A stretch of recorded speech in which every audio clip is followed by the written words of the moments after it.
Morning, Tom. Good morning, Paul. Happy Christmas. Merry Christmas and almost a Happy New Year. Exactly. Yeah, it's the 30th of December, so 2020 won't be long before we can put. Try and forget 2020. I guess is probably what a lot of people will be trying to do. Yes, I think there's a lot of people who can't wait for this year to be over. So, one day to go. Yeah. I think I probably do agree, though. The highlight for 2020 for me, for certain, has been launching People on Work. Yeah. We got the registration through from Companies House. I think it's the 26th of May. Yeah. Is our birthday. Yeah. So I'll put a note in the diary. We'll have a cake. Hopefully, COVID will have gone. Brexit will have settled down, and the weather will be warm. We'll be back out of lockdown, and we can have a People on Work birthday party. Yeah, first birthday. Yeah. So, despite all of what's been going on, December's been quite a busy month for us. Yes, I think. Well, a couple of highlights for me, really. I mean, I had a day out. Can you believe it? Rather than sitting here in my shed. Yeah. A day out with Callum at Westminster Kingsway Catering School. Yeah. Which was a huge eye opener. Yeah.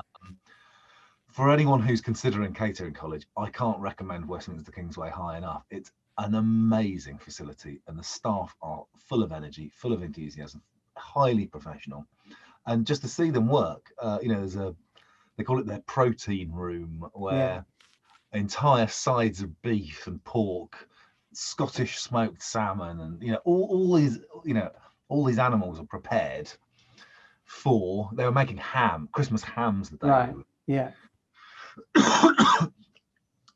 Really impressive. And then a chocolate room and a patisserie room, and they make 6,000 Christmas pudding. Mince pies. Mince pies, yeah. Mince pies every year.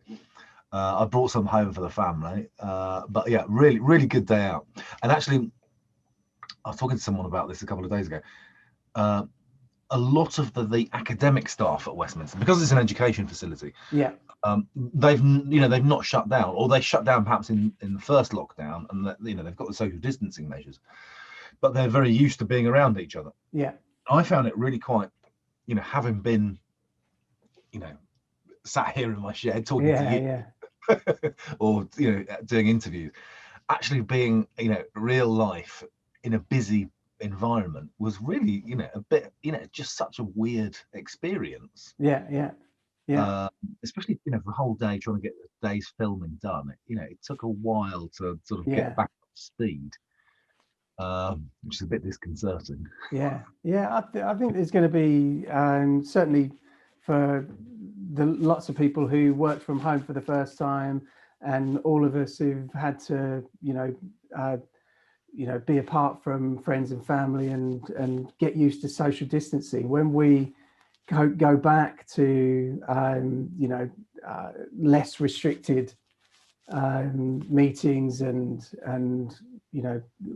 workplaces, it's going to be a bit of an adjustment, a readjustment to what life was like before. Will the whatever it is, the 7 o'clock train from Reading to Paddington, will that ever be full again? It's everyone's got a choice of seating at the moment, that's for sure. So you did the on location filming with Callum, so and I know we've talked about this, but we're hoping to get some of those videos, some of those interviews up on the channel in January, aren't we? That's right. Yeah. And actually January, I guess we'll discuss it more in next month's summary, but we should hopefully, Callum and I are looking forward to a late nighter at Covent Garden Market, the fruit and veg market. So another sort of food and catering related which I'm really looking forward to. That it's 3 a.m. on cold January morning. What a great location to film at, though. That's going to be there's going to be some good filming that comes out of that, I think. Hopefully, yeah, Mm. I'm optimistic. Good. The other thing that's taken quite a lot of work, but which I sort of feel like we're getting there, is pulling together the alumni playlist for Ormiston Dean's Academy. Yes.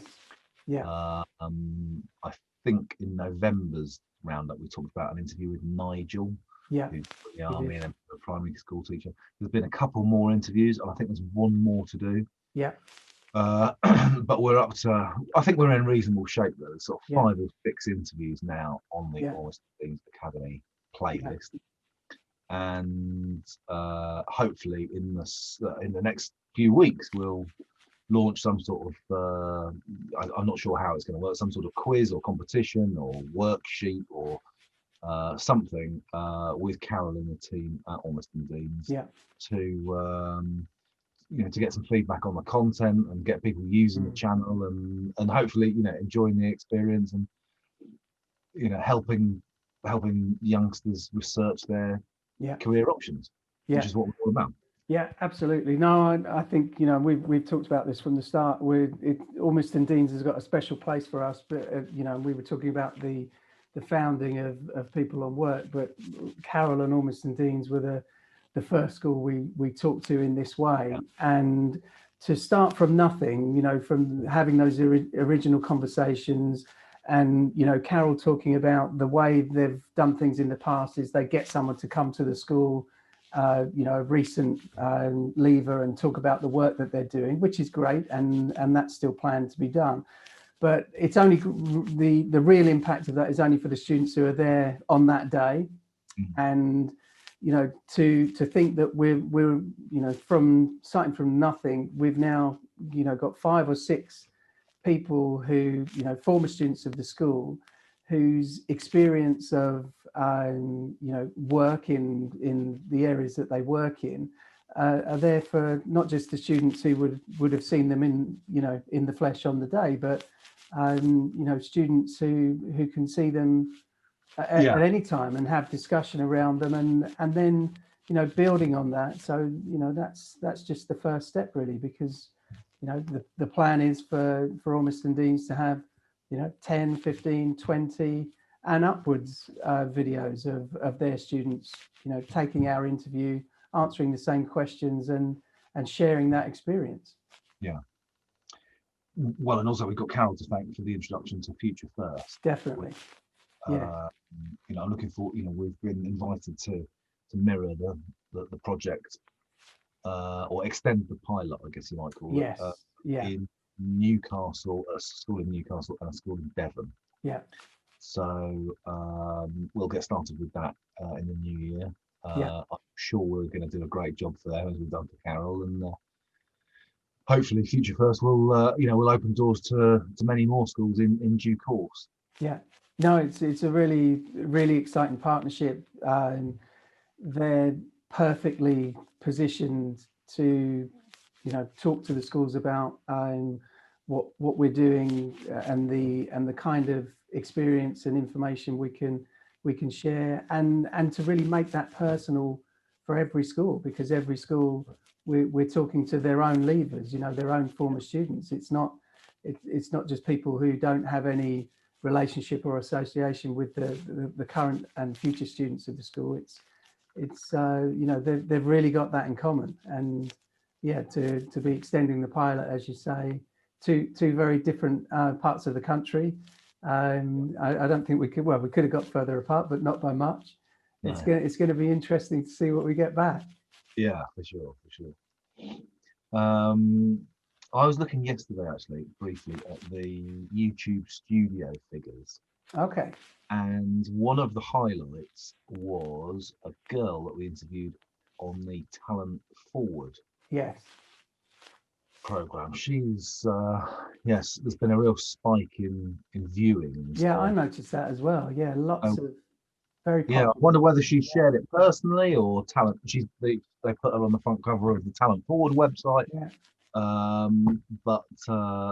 been a lot of people view Talent Forward, and I think it's an interesting Talent Forward was a bit of a pilot for Essex County Council, Yeah, but Richard and the rest of the team at always possible. Yeah, seem to be reasonably pleased with what we've brought to it. It's managed to achieve some sort of legacy, I guess you might call it, yeah, for the day long event.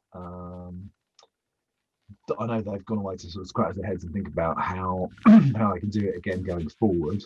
Whether they need to really, if now this vaccine's sort of mm, around the corner, it might take the pressure off doing digital events. On the other hand, though, it is a very efficient way of engaging. yeah, So yeah, we'll see what they can come back with. But the Talent Forward playlist was completed this month, yes, yeah, which is a bit of a landmark as well. yeah. No, Which, and it's an interesting playlist because you've got people doing very different things, but of course they're answering our three golden questions. So you're getting the same angle on their relationship with work, which even if you went to, even if you're listening to them talk about what they do in their Talent Forward interviews, this gives you another dimension on, how they got into it, what they would say to somebody starting out today. So it's a really nice playlist. yeah, well, I studied engineering, and there weren't Yeah. very many. This was 20 years ago, Yeah. and on my, I don't know, there's 100 people on the course, maybe 3 or 4 girls. Yeah.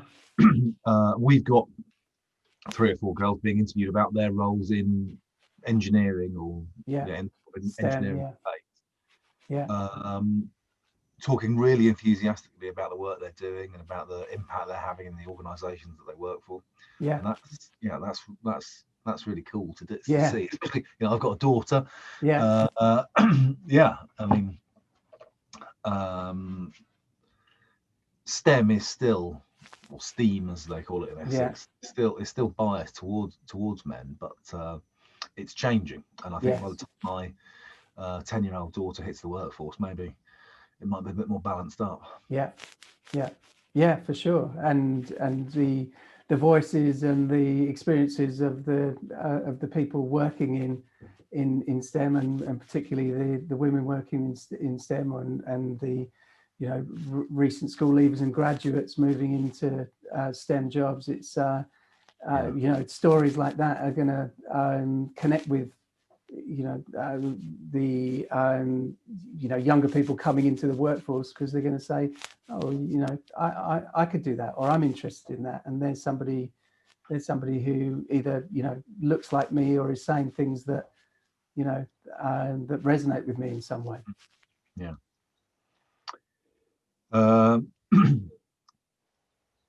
So for the new year, 2021, yeah. That's a difficult one. I mean, I'm very much a glass half full type of person, Paul, as I think you know. Yes, I'd love to think that we do a great job for Ormiston Dean's Academy. Yeah. Great job for Future First, and I'd like to think that we're working with. I don't see why we couldn't be up to 100 schools by the end of 2021. Yeah. I think that would be a fantastic achievement. Not easy. No. That would be a fantastic achievement. And to swell the number of videos, we're at 100. We've done 100 from more or less a standing start, and not with a full year. Yeah. So, well, I'll let you guess for that. Where do you think it will be on video numbers? That's a tricky one, because I think I'm going to be conservative, and I'm going to say at the end of 2021 it would be great to have 300, maybe 400 videos. Well, that would put us ahead of the nearest competitor that's ever existed. So. It would. Not that conservative. No. Well, and I think so. I completely agree with you. Continuing, to see the Ormiston Dean's playlist growing, and the pilot that we're doing with Future First, to see that work and then possibly extend into new schools. I think those are out. That's what I'd really like to see in the first part of 2021. I think thinking more broadly about people on work and what's at the heart of what we're doing. I think the other thing that I'd like to see in 2021 is people actually using the questions.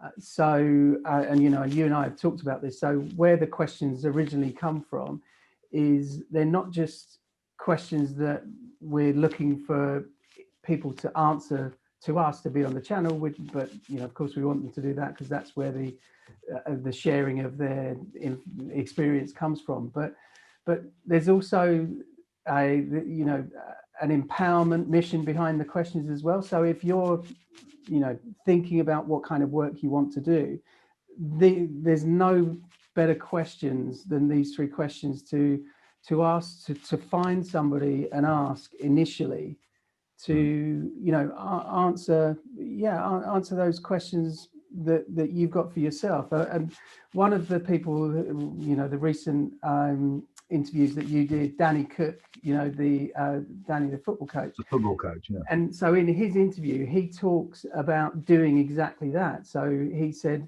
I sent lots of messages to people on LinkedIn. I emailed lots of people. He said most people didn't reply. Most of what I got back was radio silence, but 1 or 2 people did answer, and it made all of that effort worthwhile and became so important in him, getting his next step and moving things on for himself. So that's something that I'm really kind of looking for and hoping for, and that I know we'd want to support in 2021, people using those questions, not feeling is it worth it, or not feeling I'm a bit shy, or is this something I can do, knowing that not only is it something you can do, that when you do it, some people, and maybe the majority of people won't reply, or you won't get replies from the majority of people, but the people who do reply, you'll get something that you can't get anywhere else from those conversations. So there's also that I'm really looking forward to for people on work in 2021. Excellent. Okay, well, have a good New Year's. Yes, yeah, I'm sure it'll be a quiet one. Very quiet indeed. Yeah, and then we're looking forward to January, and we've got a nice collection of interviews already to post, as we were saying before, Westminster, and a few more coming through from Ormiston Deans, and then the Future First new schools to follow up with. So January in itself, even before we start looking forward even further into 2021, there's a lot going on. For sure.